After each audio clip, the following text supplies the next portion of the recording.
नमस्कार, नमस्कार. Pramod Dasturkar, MIT college of engineering Alandi मधून मी बोलतोय. पी. दस्तुरकर ज्ञान प्रबोधिनीचं मी काम करतो आणि मी करिअर मार्गदर्शनमध्ये करिअर काउन्सिलिंगमध्ये गेली 20 वर्ष आहे. जवळपास 10 ते 12,000 मुलांना मी प्लेस केलेलं आहे. तर ह्या करिअर मार्गदर्शनच्या याच्यामध्ये मॅक्स महाराष्ट्र चॅनलवर बऱ्याच वेळी, बऱ्याच ठिकाणी आपल्याला विनंतीनुसार मी गाईड करत असतो, मार्गदर्शन करत असतो. तर आज 10वीचा निकाल लागलाय आणि या निकालामध्ये आपण गेली एक 5 वर्षापासून नेहमीच पाहतो आहोत, की सगळ्या निकालामध्ये मुलींची संख्या आणि मुलांची संख्या हे मेजर कंपॅरिझन होतंय. आधी हे असं कंपॅरिझन सुद्धा होत नव्हतं, की मुली किती पास झाल्या आणि मुलं किती पास झाले हे कंपॅरिझनच व्हायचं नाही. पण ते आता व्हायला लागलंय. कारण मुलींची संख्या, पासची संख्या, चांगलं रिझल्ट घ्यायची संख्या, फर्स्ट क्लास पासची संख्या, फर्स्ट क्लास विथ डिस्टिंक्शनची संख्या आणि टॉपर्सची संख्या सुद्धा ही वाढलेली आहे. त्याच्यामुळे मुलींची संख्या चांगल्या प्रकारे वाढते आहे. हे एक समाजामधलं चांगलं चित्र भारतामध्ये निर्माण होत आहे. हे एक आपला कुटुंब व्यवस्था स्ट्रॉंग होतीये. आपल्या कुटुंब व्यवस्था स्ट्रॉंग होतीये आणि आपलं भारत देश विकसित होतोय.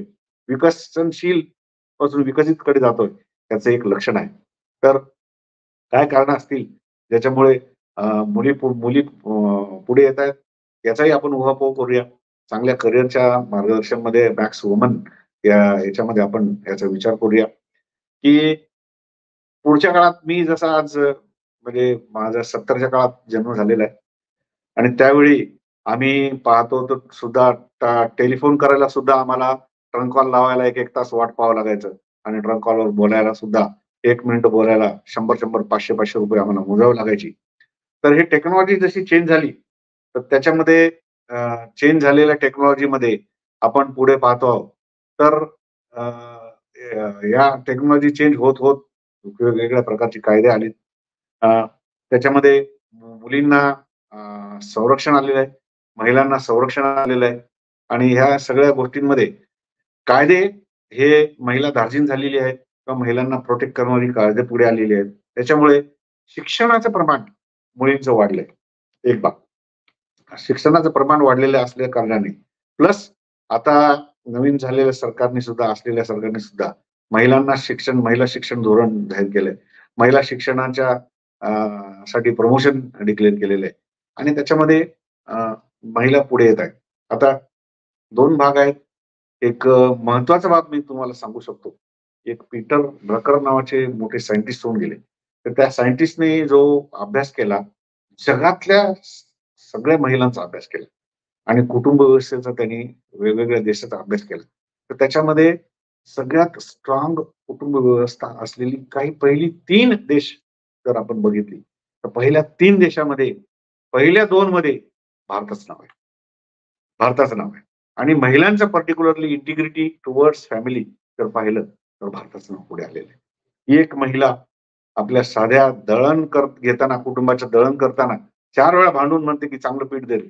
भाजी घेताना सुद्धा महिला 4 वेळा बार्गेन करते आणि चांगली कोथिंबीर मला दे, चांगली भाजी मला दे, हे ती करते. आणि आपल्या कुटुंबाचं संवर्धन करणारी महिला ही जर तुम्ही पाहिलं, तर जीव सुद्धा जाईल, पण महिला आपलं कुटुंबाचं संवर्धन सोडणार नाही. अशा प्रकारच्या महिला भारतात त्या पीटर ड्रकरनी पाहिल्या आणि त्यांनी सांगितलं, की full marks goes to Indian woman.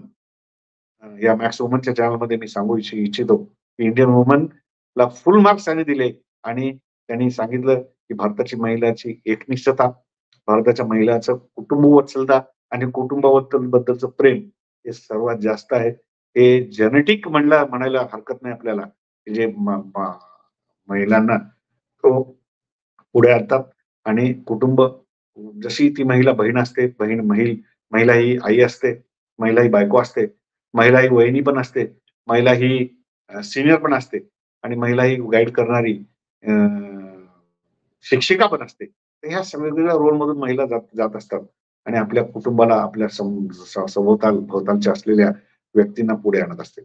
तर भारतामध्ये जी काही कायदे व्यवस्था महिलांना प्रोटेक्ट करणारी आली, महिला शिक्षण व्यवस्थेत पुढे येत आहेत. त्या कारणाने ह्या असलेल्या जेनेटिक गुणधर्मांमुळे महिला पुढे येत आहेत. आता त्यांना आपण पाहिलं युपीएससी मध्ये, स्टेट पब्लिक कमिशन मध्ये, एमपीएससी मध्ये पण महिला पुढे येत आहेत. आणि या मॅक्स वुमनच्या माध्यमातून मला सांगावं असं वाटतं की महिलांनी खरंच या गोष्टीचा वापर चांगल्यासाठी केलेला आहे. आज महिला ड्रायव्हर म्हणूनही पुढे येतात, महिला पायलट म्हणूनही पुढे येतात. म्हणजे एक तसं पाहिलं तर आपण नर आणि मादा या विषयावर जर आपण गेलो तर नर हा स्ट्रॉंग असतो, सोशली स्ट्रॉंग असतो आणि तो कुटुंबाचे रक्षण करतो, कुटुंबाचं पालन पोषण करण्यासाठी तो भांडत असतो आणि कुटुंबाच्या संरक्षणासाठी तो लढत असतो, आयुष्यभर लढतो आणि कुटुंबाच्या पालन पोषणासाठी हे तो करतो.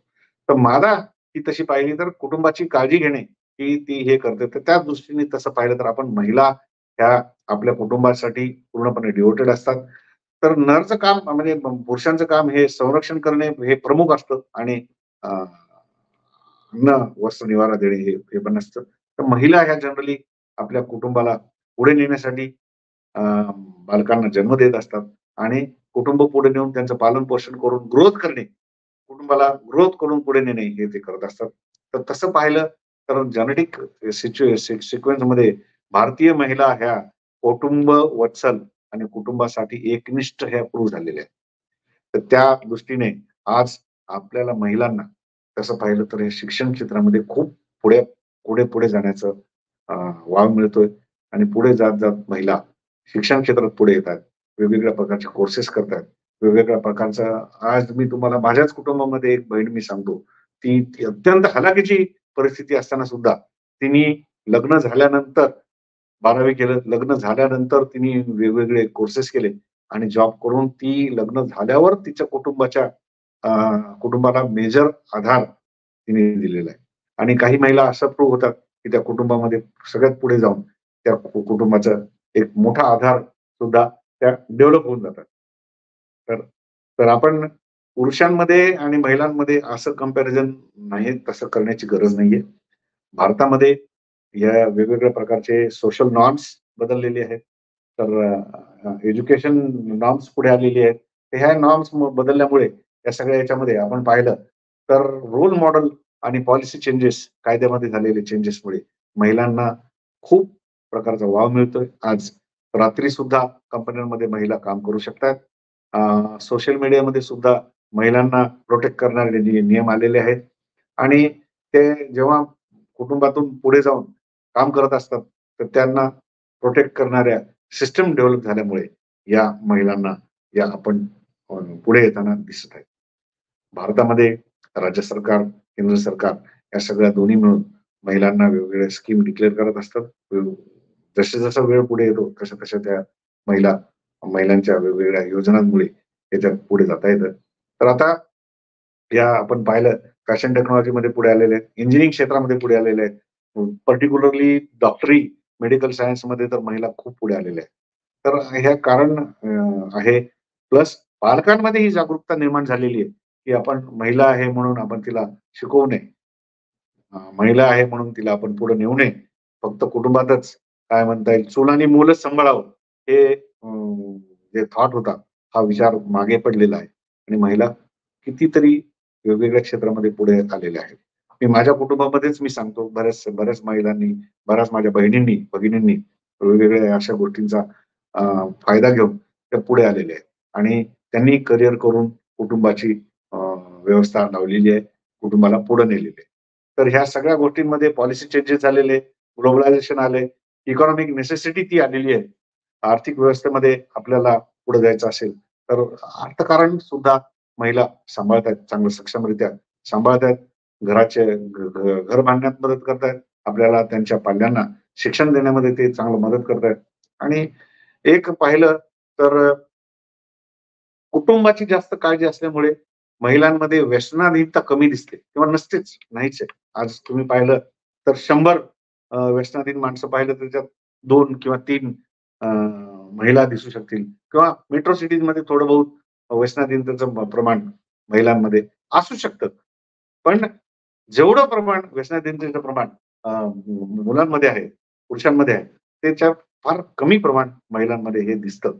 तर या दृष्टीने थोडंसं हा हा भागही बघितला पाहिजे की महिलांमध्ये चंगळवाद कमी आहे, महिलांमध्ये व्यसनाधीनता कमी आहे आणि त्या पैशाचा आलेल्या अर्थव्यवस्थेचा विनियोग ते पूर्णपणे कुटुंबासाठी ते करतात आणि त्याच्यातून ते पुढे आणून कुटुंब पुढे आणत असतात. तर आज या max Maharashtra channel max woman याच्या थ्रू मला आपल्या महिलांसाठी, महिला पालकवर्गांसाठी, महिला विद्यार्थिनींसाठी हे आपण आज बोलत आहोत. 10वीचा रिझल्ट लागलेला आहे. त्याचा जास्तीत जास्त फायदा तुम्ही घ्या. आत्ताच मी एक ब्लॉग तयार केलाय, की जेणेकरून महिलांनी किंवा 10वी नंतर काय करावं, वेगवेगळ्या इंजिनिअरिंग आणि मेडिकल सोडून वेगवेगळ्या क्षेत्रात कसं काय करिअर करता येईल. तर या मॅक्स चॅनल महाराष्ट्र चॅनलवर आपण ऑन राहा, भेटत राहा. मी वेगवेगळ्या प्रकारचे करिअर मार्गदर्शन करत राहील आणि आपण जरूर या चॅनलच्या थ्रू मार्गदर्शन घेऊन आपल्या आयुष्यामध्ये पुढे जाऊ ही आशा बाळगतो आणि आपल्याला शुभेच्छा देतो. प्रमोद दस्तुरकर, MIT आळंदी, PG दस्तुरकर ज्ञान प्रबोधिनीसाठी, मॅक्स वुमनसाठी. Thank you very much.